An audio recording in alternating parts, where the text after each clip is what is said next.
The massive chamber of the Galactic Council fell silent as the young researcher stepped up to the floating platform. The circular room, with its towering crystalline walls that stretched hundreds of meters high, held representatives from over 3,000 species. Today, every seat was filled. The researcher, a tall blue crest named Senior Analyst Dale, clutched his data pad tightly. His feathers rustled with nervous energy as he faced the High Council members. The 5 ancient beings looked down at him from their elevated positions, their expressions unreadable. "Honorable Council," Dale began, his voice steady despite his nerves. "I present findings from Research Station 7 regarding the newly discovered species from the Sol system." A quiet murmur spread through the chamber. Everyone had heard rumors about this new species, the humans. "According to our standard classification system," Dale continued, "their home planet, Earth, registers as a Class 12 Deathworld." The chamber erupted in laughter. Even some of the High Council members let out amused chirps and whistles. First Speaker James, the oldest among the council, raised a hand for silence. "Young one, there must be an error in your measurements. No sentient species can evolve on a Class 12 world. The conditions are too extreme." Dale took a deep breath. "There is no error, First Speaker. Earth has crushing gravity at 9.8 meters per second squared. The temperature range spans from below freezing to heat that would cook most species. The atmosphere contains corrosive oxygen at levels that would poison 90% of known civilizations." He paused, tapping his datapad. A holographic image of Earth appeared above the platform, spinning slowly to show weather patterns. "The planet experiences regular natural disasters, earthquakes, volcanic eruptions, massive storms called hurricanes, and something humans called tornadoes, violent wind formations that can lift buildings off the ground." The council members leaned forward, their amusement fading. "But surely no intelligent life could." Second Speaker Wilson began. Dale interrupted, earning shocked gasps from the audience. "The humans don't just survive there, honored speakers. They thrive. They build cities in earthquake zones. They live near active volcanoes. They chase storms for scientific research. And most remarkably," he clicked his datapad again. The hologram changed to show human athletic competitions, runners sprinting for hours, swimmers crossing vast oceans, climbers scaling frozen mountains without breathing equipment. They do these things for entertainment. The chamber had grown so quiet that Dale could hear the soft hum of the anti-gravity platforms. "There's more," he said. "When our first contact team arrived 6 months ago, we found they had already split the atom, begun terraforming their nearest planetary neighbor, and developed theoretical models for faster-than-light travel that our scientists confirmed could work." First Speaker James's usual blue color had faded to a pale gray. How many of them are there?" 8 billion, First Speaker, and they're running out of room." The silence broke. Panic spread through the chamber as representatives realized the implications. A species that considered a death world comfortable would find most of the galaxy's dangerous planets perfectly habitable. "We have a request for entry," Dale said, raising his voice above the chaos. "Their first ambassador awaits outside this chamber. His name is Ambassador Reed. He wishes to present humanity's formal petition to join the Galactic Council." First Speaker James looked at his fellow council members, who all showed signs of distress. "Did this ambassador arrive in one of our transport vessels?" "No, First Speaker," Dale replied. "He flew here himself, in what they call a standard civilian shuttle. According to his pilot's log, he stopped only once for what he termed a coffee break." The council chamber doors slid open. In the entrance stood a simple-looking being, barely 2 meters tall, with no obvious defensive capabilities. He wore what humans called a suit and carried a small briefcase. Ambassador Reed smiled at the assembled aliens. In that smile, the council members saw the confident expression of a species that had conquered a world that should have killed them and was now ready to step out into the galaxy. The humans had arrived, and the galaxy would never be the same. 6 months earlier, Earth's first contact site. The alien survey ship hovered above the meeting point, a simple concrete landing pad in the middle of a grassy field.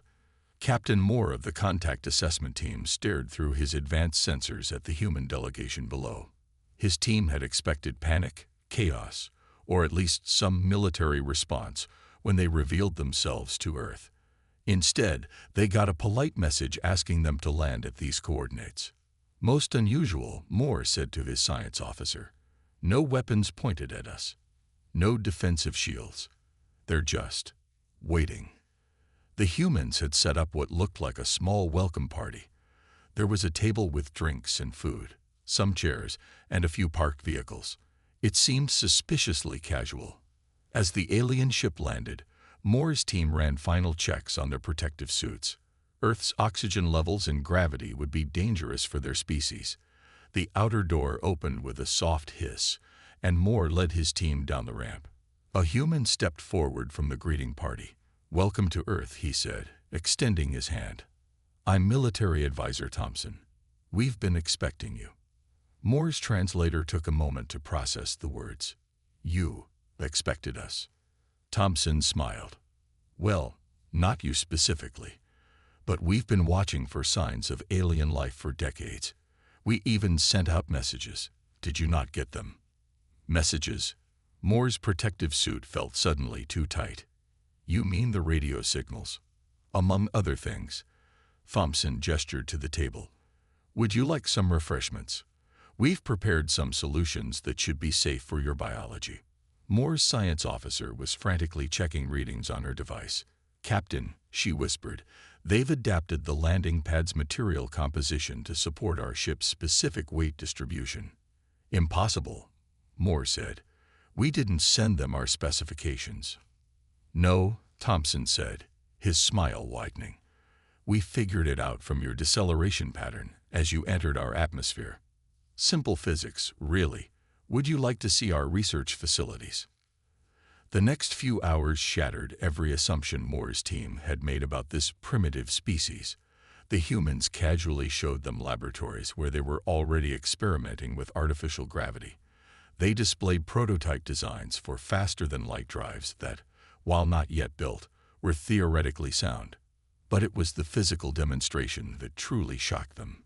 "This is our basic training course," Thompson said, leading them to what looked like an obstacle course. "Nothing special.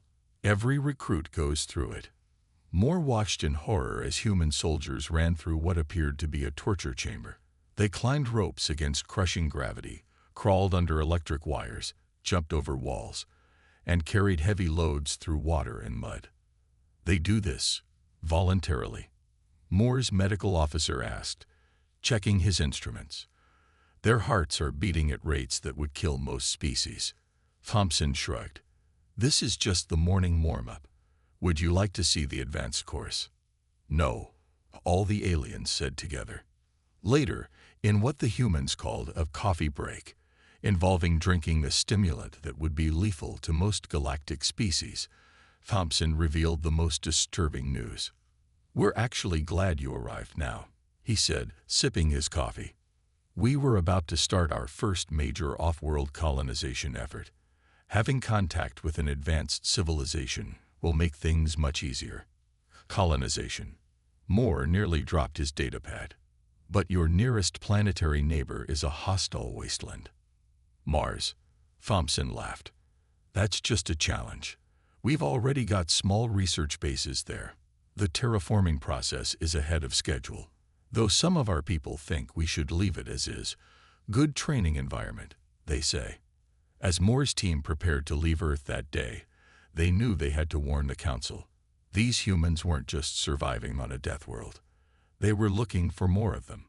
And judging by what they'd seen, the humans wouldn't just survive out there in the galaxy. They would thrive. "Fascinating species," Thompson said, watching the alien ship depart. He took another sip of coffee and made a note to speed up the Mars colonization project. The galaxy had just gotten a lot more interesting. The Galactic Council's evaluation team stepped out of their heavily shielded shuttle into what humans called a mild spring day in New York City. Team leader Adams, covered in protective gear that made him look like a walking life support system, checked his environmental monitors for the 100th time. "By the void," he muttered, "how do they stand this gravity?" His 4-member team had been sent to Earth to conduct a detailed assessment of human living conditions. Their guide, a cheerful human park ranger named Bob, wore nothing but a light green uniform and a hat. "Shall we begin the tour?" Bob asked, apparently comfortable in the crushing gravity and oxygen-rich atmosphere that made the aliens' suits work overtime to protect them. Their first stop was Central Park.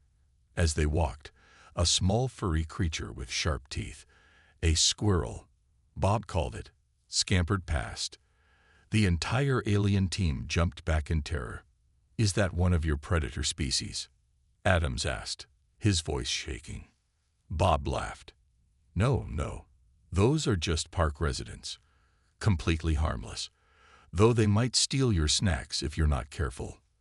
The team's biologist, marking down notes with trembling hands, whispered, "They let predators roam freely in their recreation areas." As they continued their tour, things only got more terrifying. They witnessed children, Chichel Duran, planning on metal structures high above the ground, swinging and sliding with no safety equipment. "Shouldn't they be in protective bubbles?" asked the team's safety expert. "Oh, they're fine," Bob said. "Kids bounce back from falls pretty easily. Builds character." The day continued with more shocking revelations. They visited a local weather station, where meteorologist Lisa showed them radar images of approaching storms. "See this system?" She pointed to a massive swirling pattern. "That's a Category 3 hurricane heading up the coast. Nothing too serious, but we've issued some mild warnings." Mild warnings. Adams checked his translator for errors. For a planetary-scale storm system. "Well, yeah," Lisa shrugged. "It's not like it's tornado season or anything." The evaluation team learned that humans not only survived these tornadoes, violent wind formations that could lift buildings, but some of them chased these storms for fun and scientific research. Their next stop was even more disturbing. A construction site for a new skyscraper. Workers walked on steel beams hundreds of meters in the air, protected by nothing but thin ropes and small harnesses. The aliens watched in horror as welders casually handled temperatures that could melt metal. "Don't worry," the site foreman assured them, seeing their distress. "We haven't had an accident in months." The day's final stop was a local restaurant.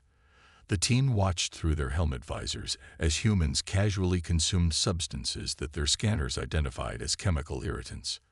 "These are called hot peppers," Bob explained, eating one whole. "Adds a nice kick to the food." "You willingly eat pain-inducing substances?" the team's medical officer asked incredulously. "Sure. Wait until you hear about our spicy food competitions." Back in their shuttle that evening, Adams compiled his report with shaking appendages. How could he explain this to the council? These humans didn't just survive in conditions that would kill most species, they seemed to enjoy them. His report included several disturbing observations. Humans regularly exposed themselves to extreme temperature variations for fun, swimming in cold water, sitting in steam rooms. They built massive cities in areas prone to earthquakes. Their young played games involving throwing themselves at each other at high speeds, sports. They kept predator species as pets. They considered oxygen, a corrosive gas, essential for life. As Adams finished his report, he looked out the shuttle window. A group of humans was jogging, voluntarily running in the crushing gravity, as storm clouds gathered overhead. Recommendation to the council. He spoke into his recorder. "Do not, under any circumstances, underestimate these humans. They don't just inhabit a death world. They've mastered it.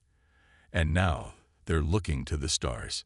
Outside, the joggers picked up their pace as rain began to fall. laughing as lightning lit up the sky. The emergency council session stretched into its fourth hour. The massive chamber, usually a model of order and dignity, had devolved into chaos. Representatives from 3,000 species argued, their voices mixing into a storm of clicks, whistles, and translated shouts. "They must be contained," shouted the delegate from a low-gravity world. "These humans are too dangerous to allow free movement through the galaxy." First Speaker James banged his gravity gavel, restoring temporary quiet. "We are here to discuss the proposal to quarantine Earth and its solar system. Ambassador Reed has requested the right to respond." The human ambassador walked to the center platform, his movements eerily smooth in the chamber's low gravity. Unlike the previous sessions, he wasn't smiling today. "Honorable Council," Reed began, "before you vote on this quarantine, there's something you should know." He paused, looking around the chamber. "It's too late." The translator struggled to convey all the gasps and exclamations that followed. "What do you mean, too late?" Second Speaker Wilson demanded.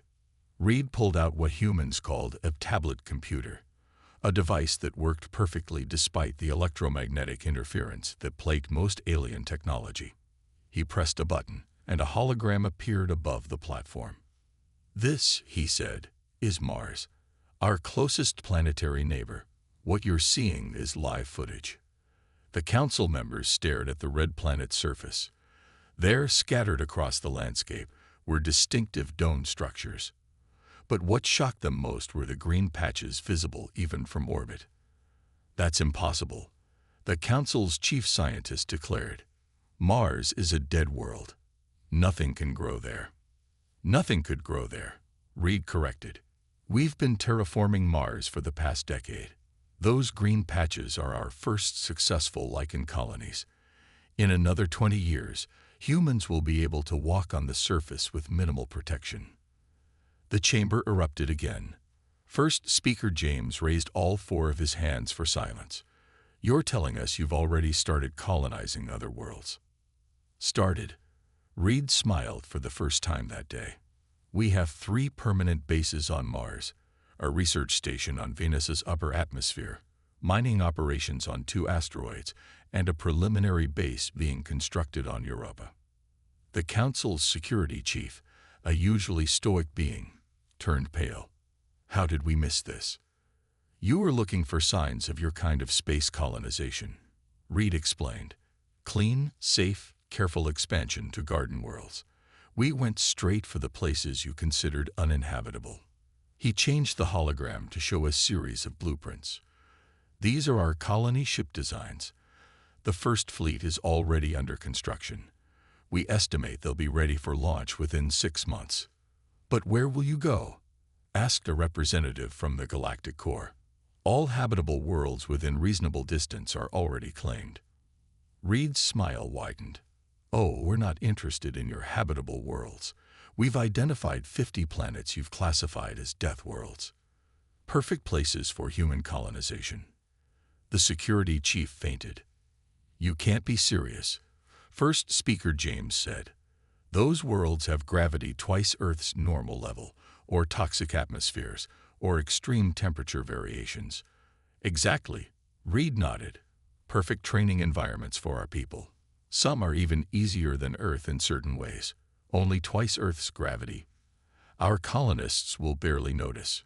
The council members looked at each other in growing horror as they realized the implications. Humanity wasn't just leaving their death world. They were seeking out more of them.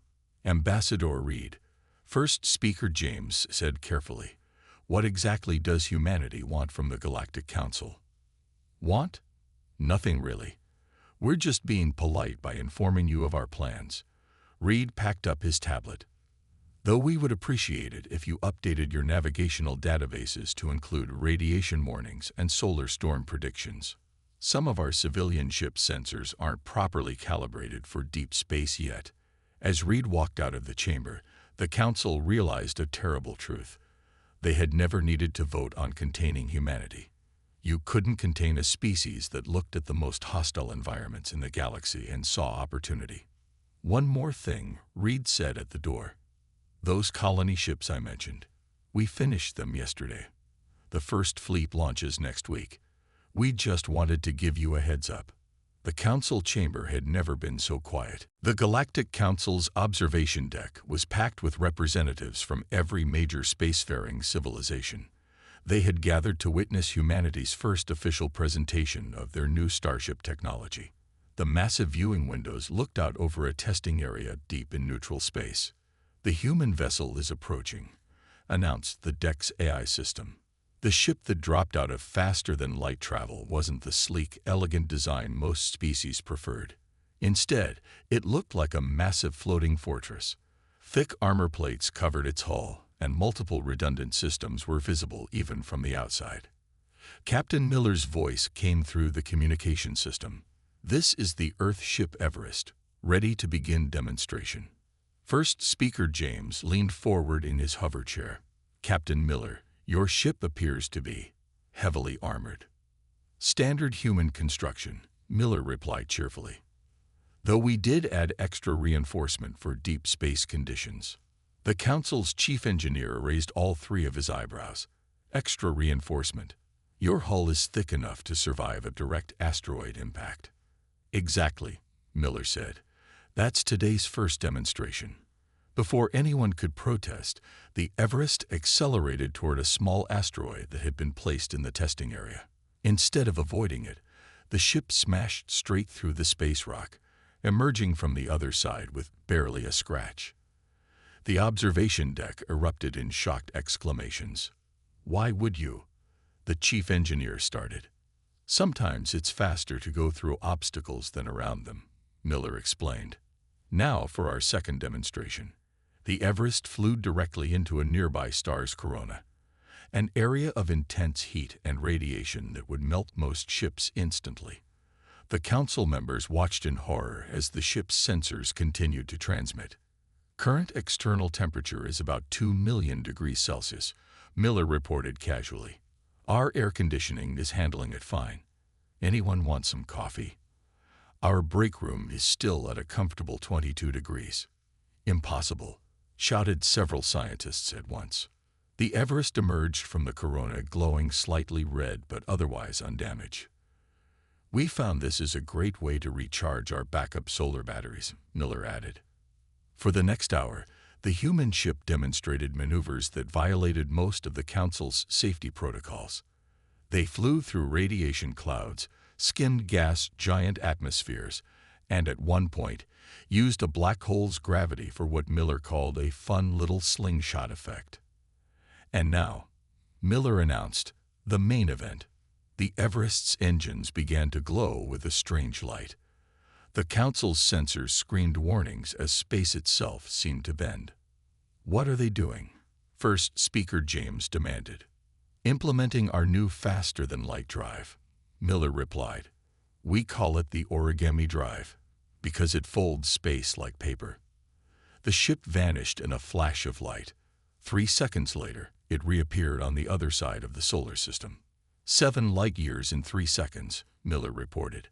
"Not our best time, but not bad for a public demonstration." The Council's physics experts were frantically checking their calculations.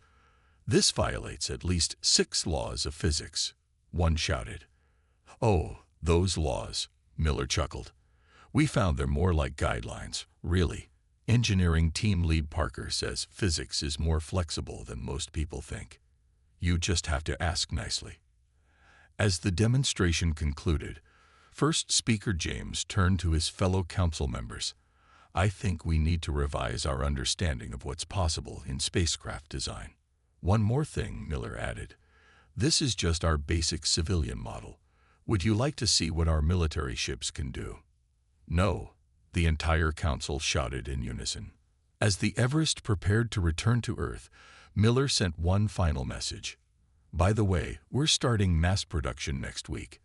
These ships will be standard issue for our colonization fleets. Just thought you'd want to know." The council members looked at each other in silence. The galaxy had always operated on certain rules about what was possible and what wasn't. The humans had just broken most of them before lunch.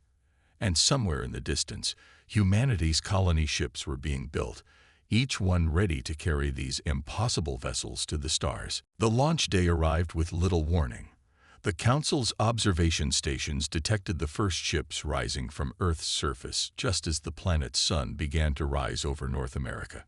No one expected what happened next. They kept coming. Not dozens, not hundreds, but thousands of ships. "This is Colony Fleet Command." A calm human voice transmitted across all frequencies. "Beginning Operation New Horizon. All ships, check in." The Council's emergency session was interrupted by the Chief Traffic Controller bursting into the chamber. "The humans, they're everywhere. 5,000 ships have already left Earth orbit, and more are launching every minute." First Speaker James activated the main display. The space around Earth looked like a swarm of metal bees leaving their hive. Each ship was loaded with supplies, terraforming equipment, and eager colonists. "Get me Ambassador Reed immediately," James ordered. Reed's face appeared on the screen. He was standing on what appeared to be a launch control center, surrounded by bustling humans tracking the departing ships. "Ah, good morning, Council," Reed smiled. "I assume you're calling about our colony ships." "Ambassador," James tried to keep his voice steady, "your species promised to coordinate your expansion with the Council." "This is not coordination." "Oh, we are coordinating," Reed replied. "We're just coordinating with ourselves. Very efficiently, I might add. Would you like to see our destination list?" Without waiting for an answer, Reed sent a file to the Council's systems. When it opened, several Council members fainted. "These are all Deathworlds." Second Speaker Wilson exclaimed. "Class 10 or higher." "Exactly," Reed nodded. "Perfect new homes for our people." Some highlights. Fleet Group Alpha is heading to the methane ice world HD 427. Fleet Beta chose that lovely high-gravity planet in the Orion sector, the one with the acid rain. Fleet Gamma is particularly ambitious. They're aiming for the volcanic system you marked as absolutely uninhabitable in your databases. The Council watched in horror as the massive fleet split into organized groups, each heading toward worlds that no sane species would approach. But the conditions. The Council's safety director stuttered. "Oh, we've prepared for everything," Reed assured them. "Here, let me patch you through to one of our colony ships." The screen split to show the bridge of a massive vessel. The captain, a woman wearing what looked like a simple uniform, was drinking coffee while checking her instruments. "This is Colony Ship Pioneer," she reported. "We're heading to HD 427. Just passed through that radiation storm you warned us about. Makes for some nice views through the windows. The kids in the education deck are using it for their science lessons." "Kids?" Several Council members shouted at once. "Of course," the captain smiled. "Can't start a colony without families. Speaking of which, my daughter's class is having their daily low-gravity gymnastics session. Want to see?" "No," the Council members shouted in unison. Back in the Launch Control Center, Reed was reviewing more data. "Oh, interesting update. Fleet Delta just found a planet you hadn't classified yet. Gravity 3 times Earth normal. Temperature ranges from -100 to +200 Celsius. They're calling dibs on it. Say it looks cozy." First Speaker James slumped in his chair. "How many worlds do you plan to colonize?" "All of them," Reed replied simply. "Well, all the ones you consider uninhabitable. We're leaving the nice, boring worlds for everyone else. Seems only fair." The display showed more ships leaving Earth orbit. Each was packed with humans eager to face challenges that would terrify most species. "One last thing," Reed added. "We're already getting requests from some of your younger species. Apparently, they want to learn our survival techniques. We're thinking of starting an exchange program. Would the Council be interested in officially sponsoring it?" The Council chamber fell silent as the implications sank in. Humanity wasn't just expanding. They were going to change the very definition of what was possible. Outside Earth's orbit, the colony fleets continued their departure, each ship carrying humans who looked at the most dangerous places in the galaxy and saw not death, but opportunity. The Exodus had begun. 1 year after the Great Exodus began, the Galactic Council chamber looked very different. The formerly pristine hall now featured reinforced gravity platforms and atmosphere-controlled sections, modifications made to accommodate the growing number of human visitors and their new alien students. Ambassador Reed stood at the central platform, presenting humanity's latest project. The chamber was more crowded than ever, with representatives from every spacefaring species eager to hear the latest human innovation. Ladies, gentlemen, and beings of all designations, Reed began. I'm pleased to report on humanity's first year of expansion. The holographic display activated, showing a map of the galaxy with hundreds of glowing points marking human colonies. In just 12 months, we've established successful colonies on 57 previously uninhabitable worlds, Reed announced. But that's not why I'm here today. He pressed a button, and the display zoomed in on one particular colony. The council members leaned forward, then gasped collectively. The surface of what had been a toxic, high-gravity Deathworld now showed signs of transformation. Green patches spread across the landscape, while massive atmospheric processors cleaned the poisonous air. We call it the Deathworld Reclamation Project, Reed explained. Turns out, the skills we developed surviving Earth work pretty well for fixing up other dangerous planets. First speaker James, who had finally gotten used to human surprises, asked carefully, "What exactly are you proposing?" "Simple," Reed smiled. "We want to help other species colonize the worlds they previously thought impossible. We've already received applications from 300,000 volunteers from various species who want to train with us." The display showed images of alien beings working alongside humans, learning to operate in high gravity, handle extreme temperatures, and survive conditions their species had evolved to fear. The first graduating class of what we call Deathworld Adaptation Training completed their courses last week. Reed continued, "Would you like to meet them?" A group of aliens entered the chamber, walking with the confident stride usually seen only in humans. They wore modified versions of human environmental suits, but moved as if the crushing gravity was natural. "These graduates," Reed said proudly, "can now survive on planets their species previously considered deadly. They're already planning their own colonies." The council members watched in amazement as one of the graduates, from a traditionally fragile species, casually lifted a heavy equipment pack that would have crushed their unmodified kin. "But that's not all," Reed continued. "Our scientists have developed new terraforming technologies. We can now begin transforming Deathworlds into what you'd consider habitable planets, though personally, we think that takes some of the fun out of it." First speaker James raised his hand. "Ambassador Reed, are you saying humans want to help make the galaxy more accessible to everyone?" "Exactly," Reed nodded. "Though we prefer to think of it as teaching the galaxy to be more like us. After all, why should good planets go to waste just because they're a little challenging?"